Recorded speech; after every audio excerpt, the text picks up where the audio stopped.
Welcome to number 2 of what is the difference between a major 7, minor 7, and dominant 7 chord. This is the second lesson in the series. This lesson is all about how you go about building triads out of a major scale.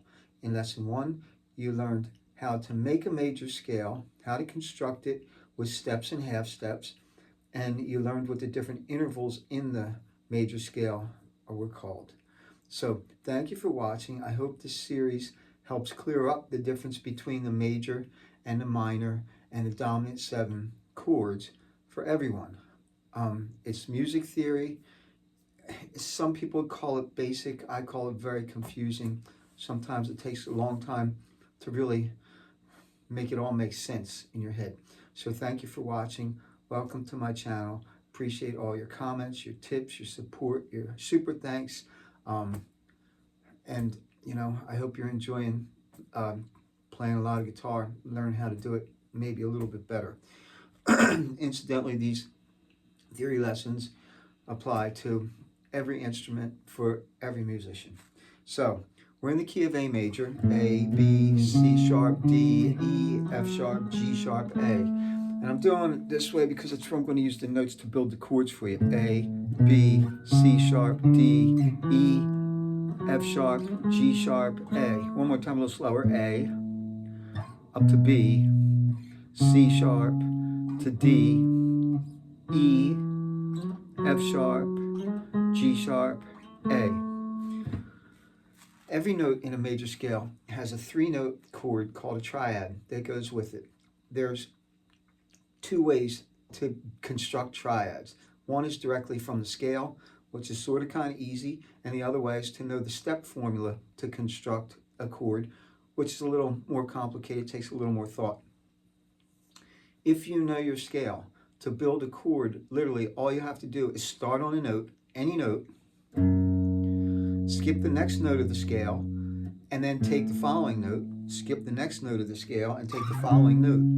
And these 3 notes make up a chord. It's going to be major, minor, or in a major scale, it might even be diminished or minor flat 5, sometimes it's called. So, in your A major scale, your first chord is always major. A to C sharp to E. That's A, skip the B, take the C sharp, skip the D, and take the E. A, C sharp, E. To do the B chord, it's going to be a B minor chord, and it's the same process. Take the B, skip the C sharp, take the D, skip the E, and take the F sharp. So B, D, F sharp is a B minor chord. And you repeat this process for every chord. So we did the first chord, the second chord. Let's do the third chord. C sharp, skip D, take the E note, skip the F sharp, take the G sharp, gives you a C sharp, E, G, gives you a C sharp minor chord. For D, skip the E, take the F sharp, skip the G, take the A, D, F sharp, A, gives you a D major chord. E, skip the F sharp, take the G sharp, skip the A, take the B, gives you an E major chord. F sharp, skip the G sharp, take the A, skip the B, take the C sharp, gives you an F sharp minor chord. G sharp, skip the A, take the B, skip the C sharp, take the D. I know I'm talking fast, but it's okay, we got to get through this. Gives you a G sharp minor flat 5 chord. And then back to the A is A, C sharp, and E. That's skipping every other note. It works any scale. Skip every other note, you get the triads that go with each note of the chord. It's really the simplest way to do it. If you can figure out how to do do, re, mi, fa, sol from any note on the piano, on the scale, on your flute, on your whatever it is you're doing it on. The other way that most people do it is like this. To build a major chord, the formula is pretty simple. It's 2 whole steps followed by 1.5 whole steps. So you take your note, we're taking A, we go up 1 whole step, 2 whole steps gives us what's called our major third. Remember the major third interval? And then 1.5 steps more puts you on the perfect fifth. So these three notes, A, C sharp, and E, are the same as when you skipped every other note. B is a minor chord. B minor is 1.5 steps to the minor third, remember? Minor third, and then to the perfect fifth is still the same interval from the root. So from it goes root to the minor third is 1.5, and then 2 more gives you the perfect fifth. Because the perfect fifth is always 1, 2, 3.5 steps. Doesn't matter if it's major or minor, it's always going to be 3.5 steps to the fifth. C sharp gives you a minor chord, 1.5, 2. D gives you a major chord, D, 2 steps, 1.5. E gives you a major chord, 2 steps, 1.5. F sharp, minor, 1.5, 2, 1.5, 2. Here's the big one, minor flat 5. It's no longer 3.5 steps, it's 3 steps to the fifth. It's not a perfect fifth, it's called a diminished fifth or a flatted fifth. G sharp, same minor third, 1.5. But now instead of 2 steps, which would put us on a D sharp, which is not in the key of A, the D is in the key of A. That gives you another minor third from your minor third to your flatted fifth, or 3 whole steps. Let's see, 1, 2, 3. That's a diminished chord. That's a minor chord. That's a major chord. But in the key of A, it's a minor flat 5, and then back to A, 2 steps and 1.5. So now you know how to build them. Next, you're really stuck. How do you go about playing them all? Well, I think 3 of the clearest forms to do them are the A, the D, and probably what most people would consider an F, but it's really sort of out of the E shape. And then the next one would be C, but because there's so much stretching involved, it's hard to play the 7th chords with them. So for sake of demonstration, I'm going to use the A chord shape, because this consists of the notes A, C sharp, and E.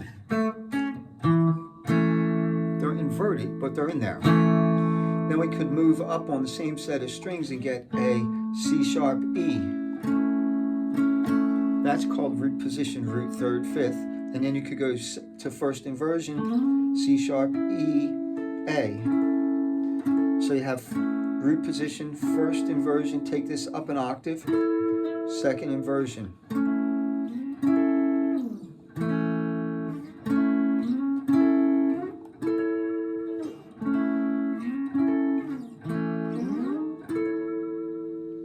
So that's based off of your A chord. Okay, what did I say? A, F. Well, here happens to be your F chord. Same strings, it's going to give you the same chord shapes. We'll do it different in 1 second. Let's talk about the D a minute. You have D, a D chord shape up here at fret 9. That gives you an A chord. It's in the second inversion. Here's the first inversion down here, which really puts you in what I would consider an F chord shape. You have C sharp, E, and A with your first finger. And if we put that down, that's how you see F drawn in a lot of books. Just moved up to fret 5. But we're only doing the top 3 strings. So the first inversion of these 3 strings is this: A, C sharp, and then E, which is open. So you would literally hold it like this. And the nut is playing that E note for us. So that's the shape. If you wanted to move it up to B, C, D, but we want A. So we could do it here, or we could do it an octave higher. So you have an A chord, root position, first inversion, second inversion, root position. On the next set of strings, you have root position, first inversion, second inversion, an octave lower, root position.